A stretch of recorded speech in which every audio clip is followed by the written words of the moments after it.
Ugandans abroad for work. Yeah. Every 30th of July, we commemorate the World Day Against Trafficking in Persons. And as you are aware, most Ugandans are trafficked under the guise of securing them jobs abroad. So as a ministry, we partner with other agencies, specifically Ministry of Internal Affairs, which is mandated to fight against trafficking in persons. But we have a wide stakeholder group, even comprising of the civil society, in the fight against trafficking in persons. So it's part of the activities that we go on to enlighten the public on how to avoid being trafficked. So to go to your question, who is allowed to take Ugandans abroad for work? Is that the question? I hope I got it right. Yeah, you got it right. So we have regulations which governs what we call the labor externalization sector, popularly known as labor export. We deliberately don't call it export because you cannot export human beings. The word export is synonymous with commodities or merchandise. So these regulations were put in place in 2021. That is said, they were revised. They were there. There was a version which was there, the 205 regulations. But in 2021, they were revised. And they are cited as the Employment Recruitment of Uganda Migrant Workers Regulations of 2021. So these regulations provide the systems and processes through which people can go abroad for work.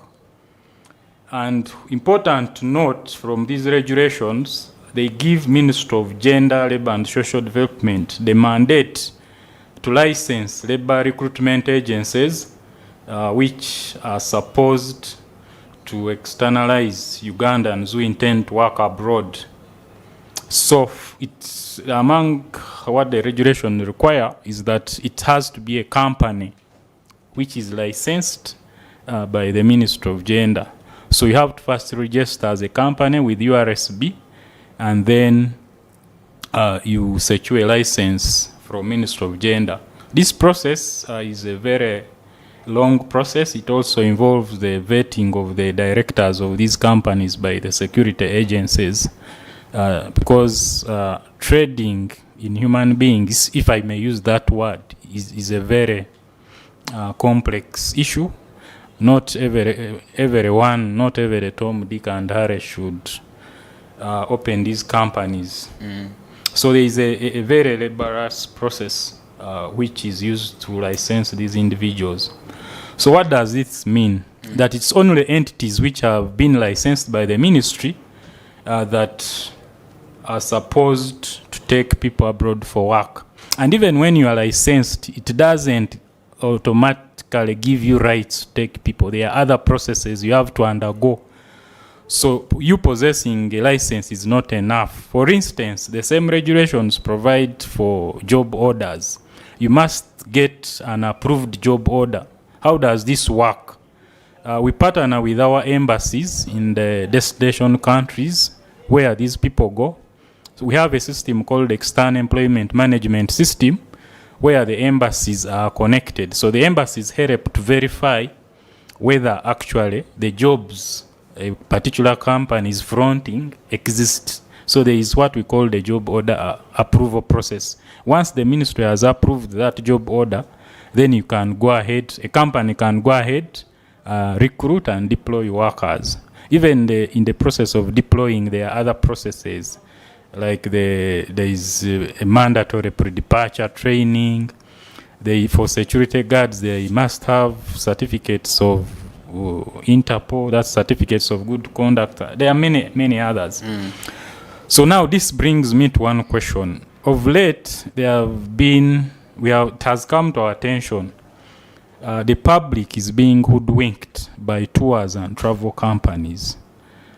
They advertise on social media claiming to be taking people for work abroad. Now, as a ministry, we want to warn the public that tours and travel companies are not permitted legally to secure employment for anyone abroad. Companies which are permitted to take people abroad must be licensed by the ministry. And among the requirements for one to take people abroad, they must not be a tours and travel company. So outrightly, tours and travel companies are not allowed to take people abroad for work. So any Ugandan out there, if you have had or you have been approached by someone from a tours and travel company and they are promising you to take you to Canada, and they usually have promises of these countries, you know, where most people are dying to go, Canada, UK. Yeah. Chances are high that you are going to be defrauded. They will take your money. They will take you on tour and you come back. Just like you hear their name, tours and travel companies. Tours and travel. They are supposed to take you to tour around, maybe arrange for you a travel to a game park, to a what, to a... Just, yes, and return. They don't have mandate to get you a job anywhere. So the public is warned. Don't be fleeced by any tours and travel company. Of course, as a ministry, we're working with other agencies to crack down on this. But with the advent of the social media, it's quite hard to know who is advertising where. You know, there is TikTok, there is Twitter. So these social media platforms. Yes. So of course, the social media platforms have been abused for purposes of exploitation in other regards, not only even in labor externalization. So the public should be cautious, and before you deal with any recruitment agency, before you pay any money, make an extra step to find out whether the company you are dealing with is licensed by the Ministry of Gender to externalize Ugandans for work abroad. So, Mr. Hillary, I would like to take it from there and ask you to shed a little light on the theme for this year, which is human trafficking is organized crime, and the hashtag is end the exploitation. So does the exploitation involve, like you've shared, these tour and travel companies? Which other things should Ugandans watch out for? Yeah, obviously it involves human trafficking is an organized crime. Yeah. First of all, it does not involve one individual. It's a network. It's a very sophisticated network, and also it's lucrative, if I may say, because here people are collecting money from others, taking them for non-existent jobs, or where they are very exploitative jobs. So it's a very organized crime, and it takes all of us, you, the media, us as government, the society, the communities, the local governments, and so on and so. Even at family level, we have had cases where family members are involved in trafficking of their family people. So the caution is everyone must participate in the fighting of trafficking in persons. You could be a victim, your family member could be a victim, any of us can be a victim, and it calls for awareness creation. Even you at a family level, if someone from your family comes to you, you know what, there is this thing, I got an agent, they want to take me to Iraq or where, first ask yourself, in the first place, how did you get in touch with the agent? Are you aware of the terms for the work where you are going? So at a family level, you can also take it up. The person who is in the process may be secretive. Actually, their agents always warn them not to talk anything. This thing is, don't tell people. You will tell people when you have reached, they may sabotage. So when maybe you hear someone is in the process, even you may take it up upon yourself as a responsible citizen to find out the person taking my family member. How are they taking them? Are they a licensed company? And so on and so on. So as an organized crime, it takes all of us to fight. It's no one agency, not even police alone, can fight this human. Yes, it is a joint effort because it's an organized crime. It's a network. It's a syndicate. Yeah. So as the ministry, do you have initiatives in place? Like, are you engaging the public enough so that these crimes are eliminated?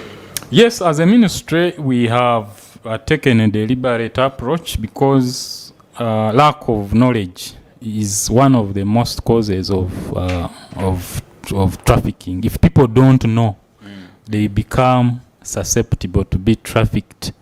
So what we have embarked on is creating awareness, especially up to down to the communities, because if you realize most of the victims are not only Kampala or city people, people in the countryside, at the border points and so on.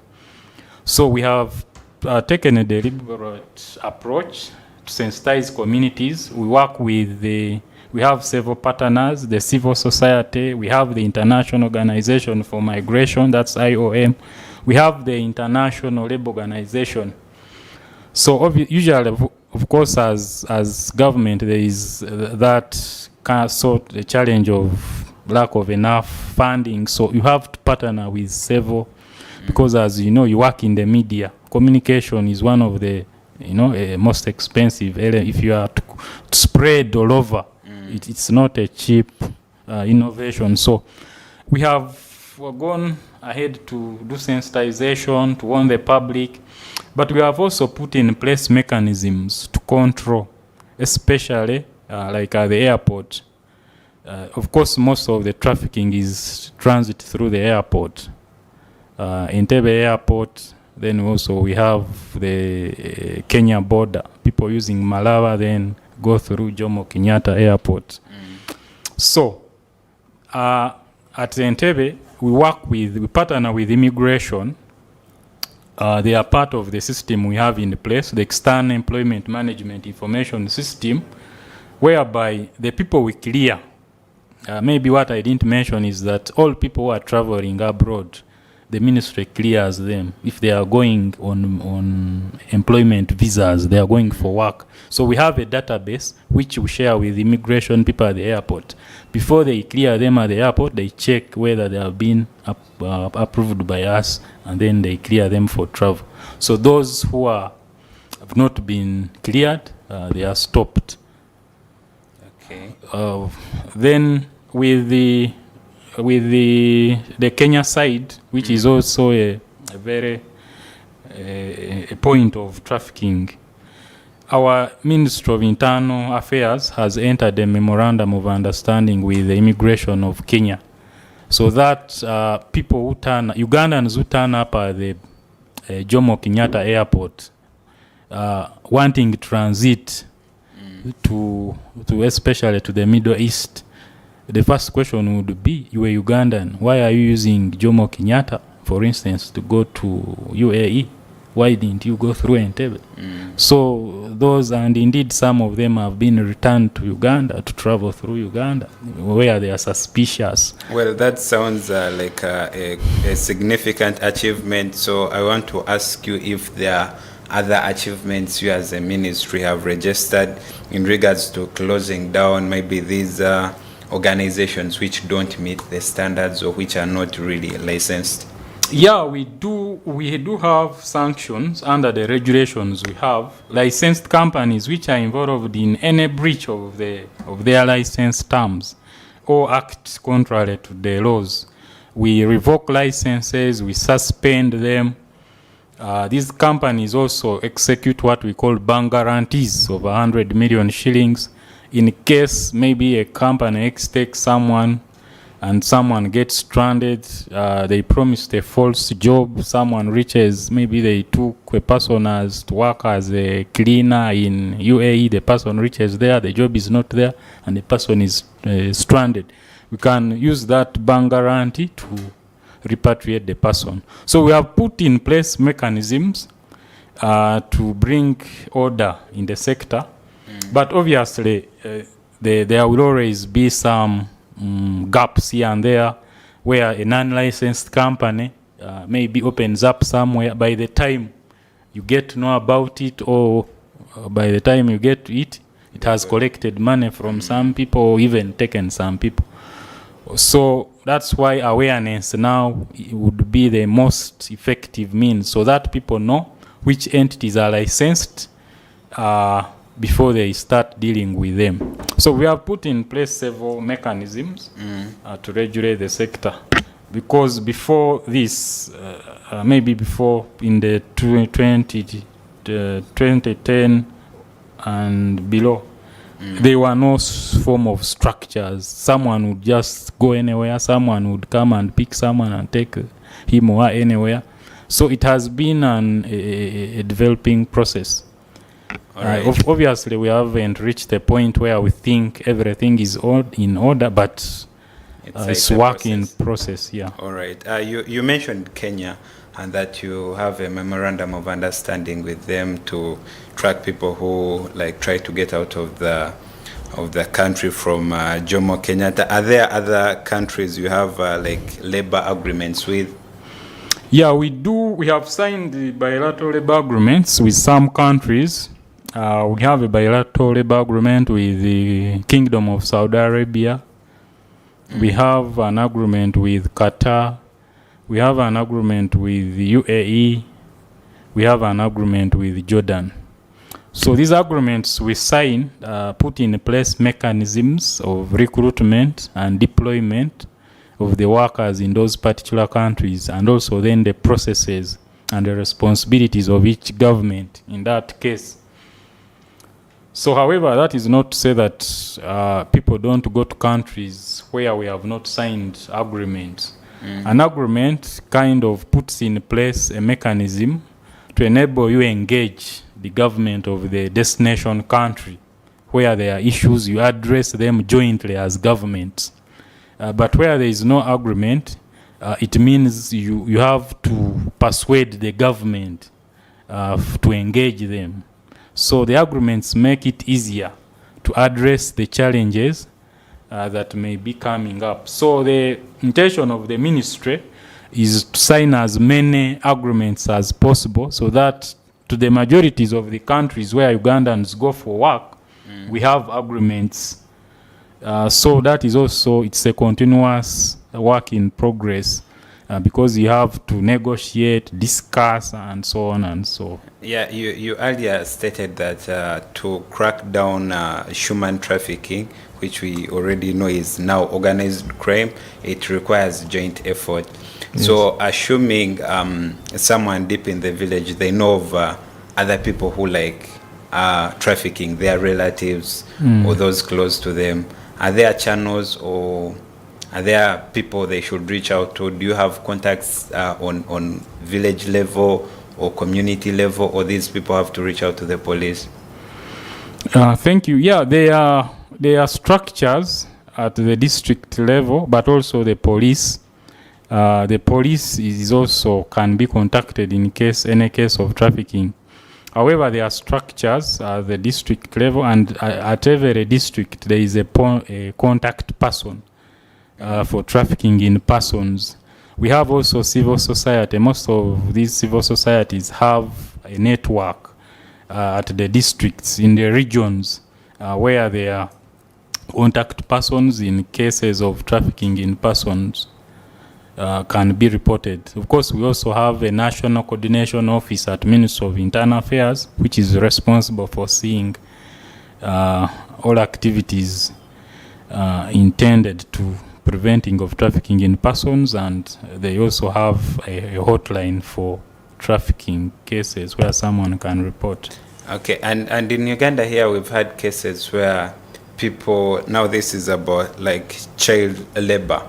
There are people who are in this business, they go deep in villages and get young people to bring them to town to work for some people. Are there regulations or are there initiatives in place to curb such cases? Yeah, they are. They are initiative as a ministry. Of course, we are responsible for labor. We have a child labor unit, which is responsible for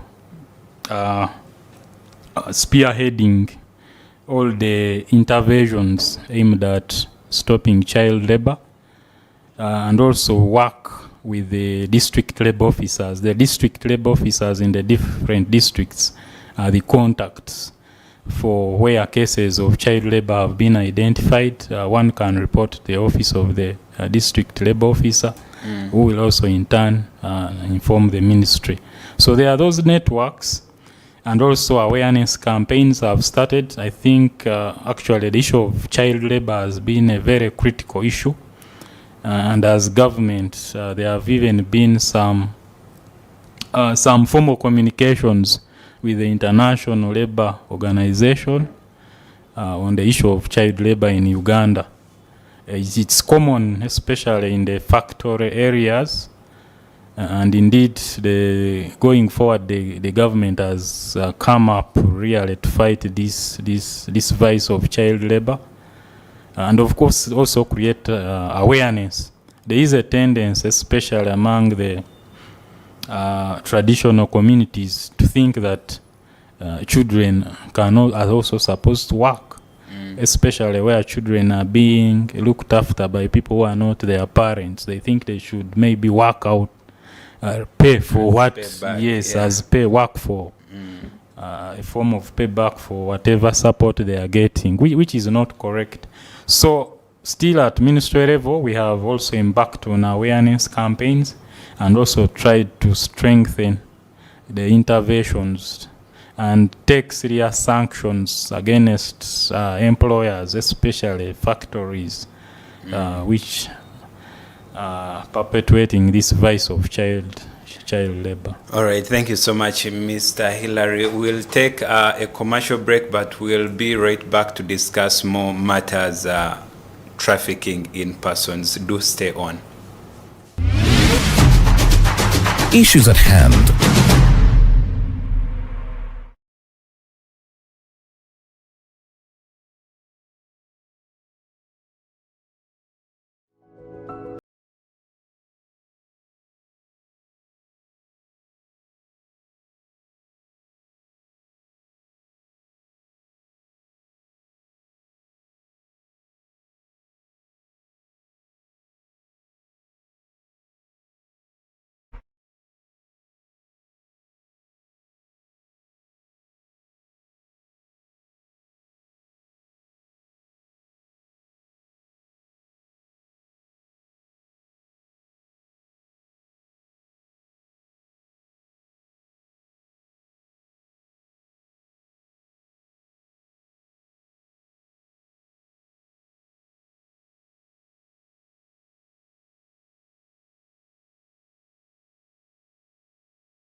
Issues at hand.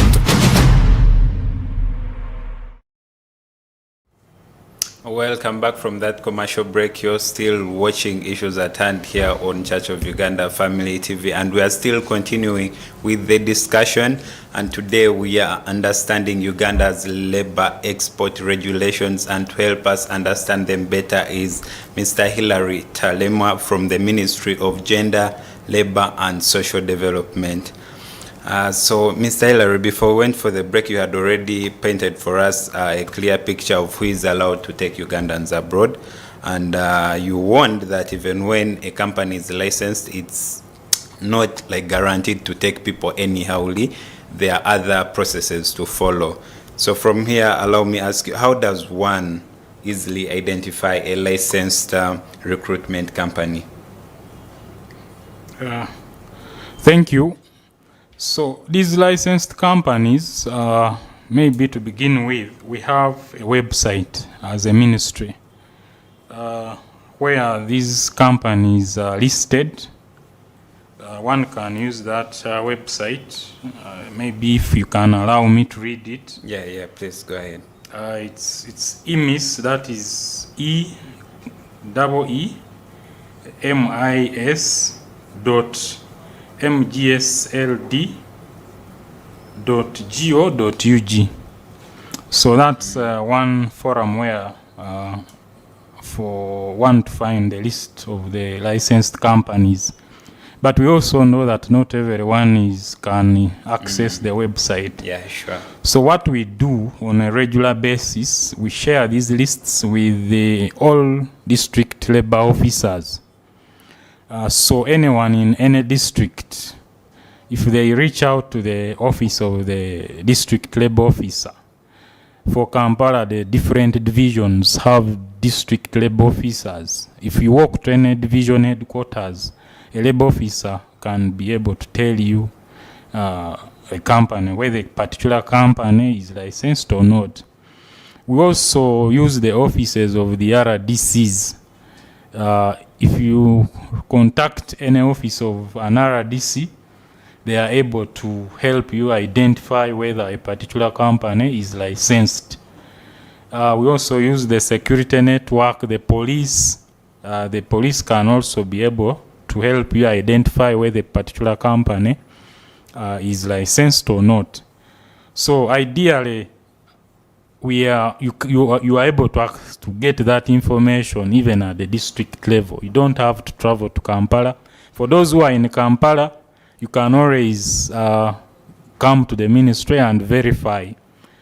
Of course, one would say that why it will be expensive for me, but I think anyone in Kampala can be able to reach to the ministry, because what you will incur, especially when a crook company has extorted money from you, I don't think will even be 0.01% of the transport costs. And ideally, anyone who intends to go to a country, traveling to a district headquarters shouldn't be a problem, really. So we encourage Ugandans, please, before you contract with any agencies, there are many around. Some of them who could have licensed them previously, but their license is expired because the license is for 2 years. They are supposed to renew, but they will not renew, but continue operating. Obviously, as us, we shall, as ministry, we license them, and on our list, we remove them. So on the list, we saturate the company is not there, though it was once there. But if a person has not taken caution to identify whether a company is currently licensed, because licensing is a continuous process. This license is expiring, this one is renewing. So periodically, like every month, the list changes. So that's why we also, as a ministry, we ensure that we share the list regularly, not once in a year.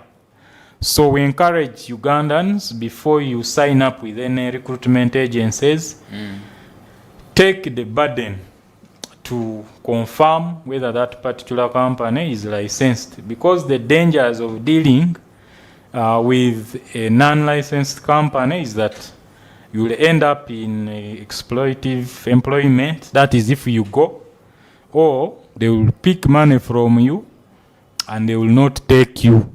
Stay there. And you'll stay there. We have had some cases where people have borrowed money from money lenders and they have lost property. But we ask a person, they have come to the ministry for help.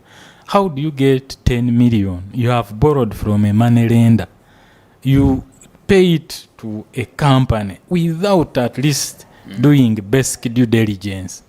I say, but you see, a company was advertising I thought by the time the company advertises, it's a genuine. So such things, because as a citizen, you have a responsibility to protect yourself from exploitation. Yeah. Like it's like when you are buying, us who live here in town, usually if you are buying like a commodity maybe above 50,000, or you ensure that the person you are buying from, you are able to trace them in a case. I will not find you, for instance, on a street, you are vending an item of 100,000 and I buy it. So if I take the item home and it's not working, where do I find you? But if it's like 10,000, I will risk.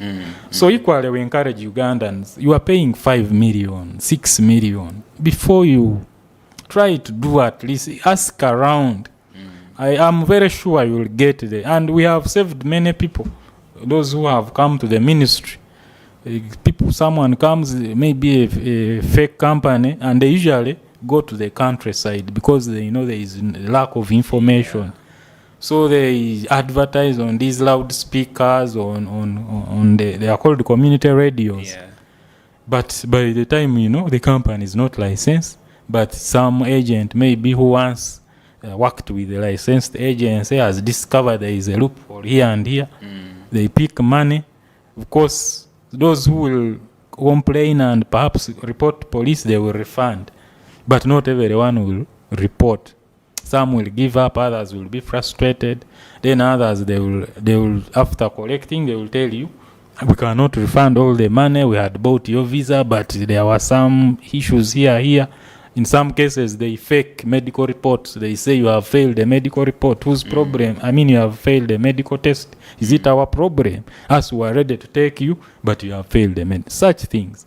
A licensed company will not do that, because once they do something like that, as a ministry, we have their security. We shall use it to refund whoever has a claim. So we encourage Ugandans. I think you have been seeing media reports. There was some tours and travel company called, is it Skypins? Yeah. It's a tours and travel company, but people have been paying millions of money to go abroad, to Canada, UK, and it is almost a scandal. And apparently the owners of the company are now on the run. Several Ugandans are stranded, were scammed. The guy can't be traced. Police, they are trying to trace him, but he's out of jurisdiction. So, but you ask, when you listen to their stories, people are saying, I paid 8 million, I paid 7. Surely, by the time you get 7 million to pay it, do find out, is this really a genuine company? Yeah, so we encourage Ugandans to be alert.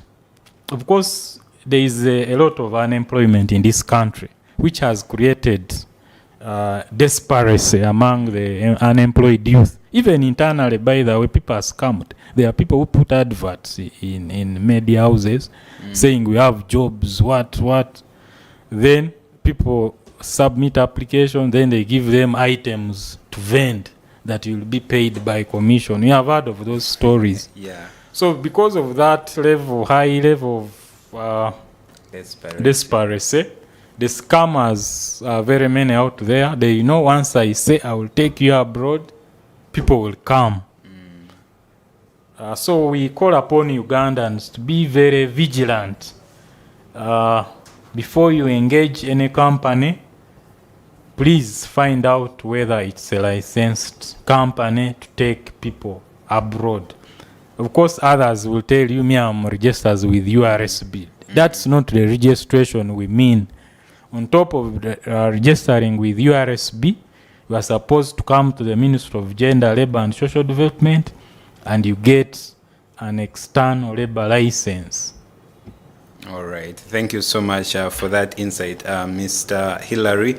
What are the processes? Because we understand many viewers out there are really desperate, like you've stated, and they always jump on such opportunities to go and work abroad.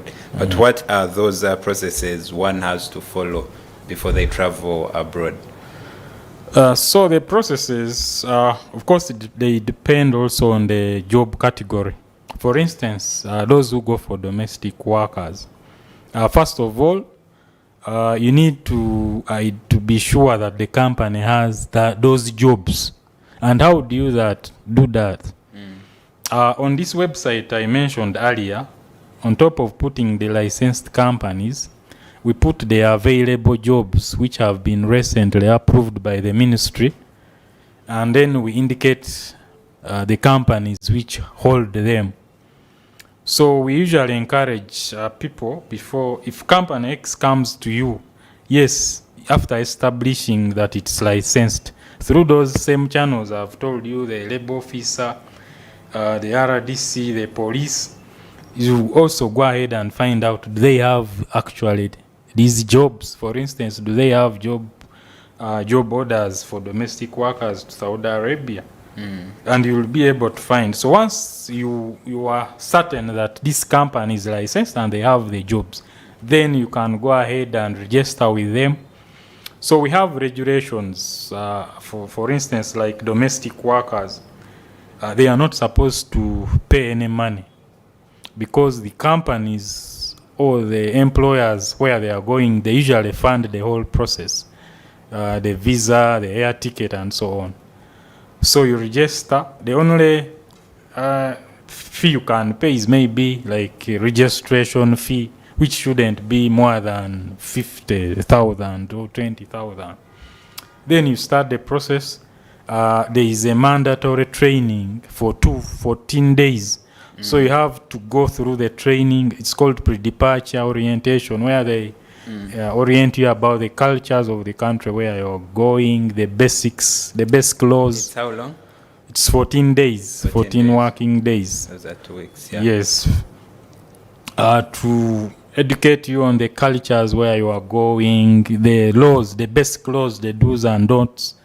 Of course, you also understand that most of these people probably they are traveling for the first time. To take them through the travel journeys, how do you transit from, because traveling to some countries is not a direct flight, you transit to different airports. How do you transit at an airport to join another flight? Those nitty-gritties. How do you behave? How do you dress? For instance, in some Arabic countries, there is a particular dressing expected of ladies. So those are the things they take them through, so that when you reach that side, You know what to do. you know what to do. You don't fall on the wrong side of the law. Then they also give you the communication channels when you are in danger. Provide you with the contacts of the embassy, the contact person, contacts of the ministry in case you are in problems, how to access police, and so on. So that's the training. It's mandatory for all those that are going out for work. Then there are other categories like security, maybe those who are going to Iraq, Somalia. They have their specific training. It's usually conducted by the foreign agencies who are taking these people. It is usually specific to the work. So all those are part of the preparation processes. So before the ministry does the final approval, which the people in immigration access, you must have gone through those processes. Then there are age limits for particular job categories. Someone maybe for domestic work should be above 21 years. They shouldn't be above 50 years. Those conditions, they all must be fulfilled before. And thank you so much, Mr. Hillary, for that overview. We've had cases where when people are taken abroad, assuming like they fall sick, we've had some relatives here say, someone out there, they are saying they've removed organs. What does it happen with these people who travel with licensed companies, or you do follow up on what they do when they reach over there? We do follow up, and we have never had a scenario of course there have been stories of organ harvest and so on. Yeah. But we have never had a conclusively investigated case where a licensed company maybe was involved in a scenario where someone's organs were removed. And there have also been fears of this thing of organ trafficking, to the extent that some of our people fall sick and they refuse to go to hospitals, thinking that, yes, because of the fear that they will remove the organs. So actually some prefer to come back here for treatment, and usually that leads to the termination of the contract. So, but we usually, in that pre-departure training, we also try to educate them that there is this fear. But what you do is, for instance, if you fall sick, communicate to your people, let people know that you have fallen sick, you have been taken to hospital, and also make sure that before any operation is done to you, you have signed a document, and they have explained to you in the language you understand the nature of operation, that they are going to undertake. So there have been those fears, but we have maybe there is one case which is also current. I think it's currently in court. I will not delve much into it, but there is a case where a certain lady was, according to the reports we got from Saudi Arabia, was involved in a fatal accident. Actually, two of the children of the employer died on spot. So this lady got severe injuries, bruises, and so on. She was admitted for over a year, and I think around half of the period she was in intensive care. So she eventually came back to Uganda, and she was in a very frail state. She could hardly walk. She's now in a wheelchair. So there were allegations that probably one of her kidneys were removed. And indeed, I think a medical report was issued by Mlago indicating that there was something to one of her kidneys. Though the report was not conclusive at what point was the kidney affected. So I think that's the only case we have so far had. Okay, so the people who are taken, are you always in constant communication? Like when they reach there, do they share like how the job is going and everything? When we are licensing these companies, we require them. No, when we are approving the job orders, for every job order they have, we require them to have what they call a coordinator, a Ugandan coordinator, someone from Uganda, the other side, who is like the coordinator, who is supposed to follow up on the issues of the Ugandans they have taken. So this Ugandan coordinator is supposed to file reports of follow-up of the people. A particular company has deployed periodic welfare reports where people are deployed, what is the current status, how many have, for instance, maybe fallen sick and came back, how many have gone for treatment, and all those issues. But also our embassies also help in the follow-up. Maybe the only challenge is that, of course, there are not many. Usually the embassy is a small. They may not be effective to respond to issues in real time, but there is a mechanism for follow-up. So going forward, the strategy of the ministry is to deploy what we call labor attaches in every country where Ugandans are going, so that we have a particular person whose work 24 hours is dedicated to Ugandans working in that particular country, so that try to be more effective, because now we find the embassy has already its own mandate. Yeah. And you know that labor issues actually can take toll of the embassy staff, because labor is everyday thing. Every day there are issues. So the ministry is trying to persuade to all options, because you have to first negotiate with the other country for you to deploy a labor attache. You don't just get here people and deploy them. There are those diplomatic processes. So the ideal is to have labor attaches in all these countries where Ugandans are working, so that there is someone who is fully responsible to follow up on their issues. All right, thank you so much for that. Kindly tell us about July 30th, when we'll be joining the rest of the world to commemorate the International Day Against Trafficking in Persons.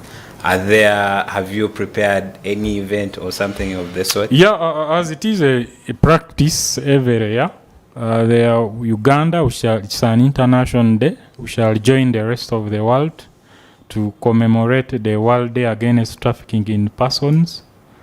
So there is a stakeholder committee comprised other agencies, including us, and there are activities. Actually, there have been activities throughout this month going on, but the climax will be on 30th, where we shall have a gathering at the National Theatre, and then have a walk accompanied by a band with different people and the members of the public, and march from the National Theatre, I think through Entebbe Road up to Mistil Hotel, and there will be the celebrations.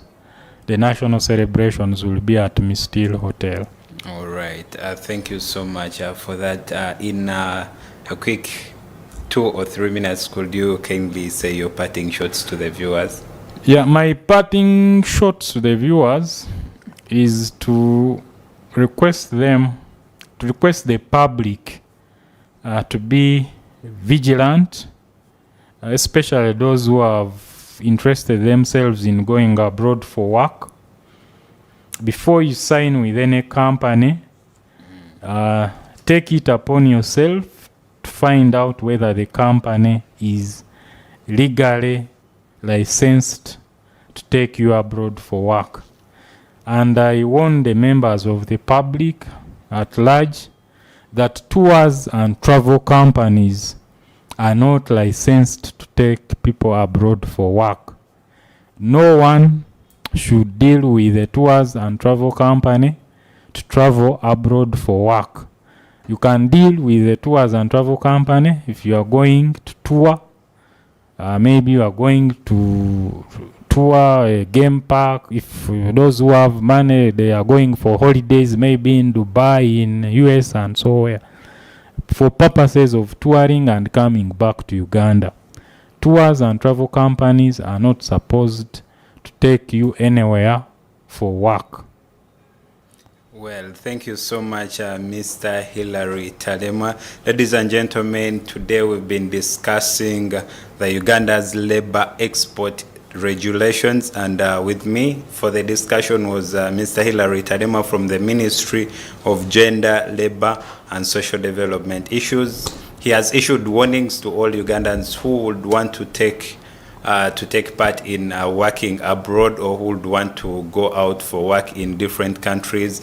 Do your basic due diligence. Don't be duped. Don't be cheated by these fake companies. So do follow up and make sure you use the proper channels. From me and the team, it's a good morning. See you tomorrow. Issues at hand.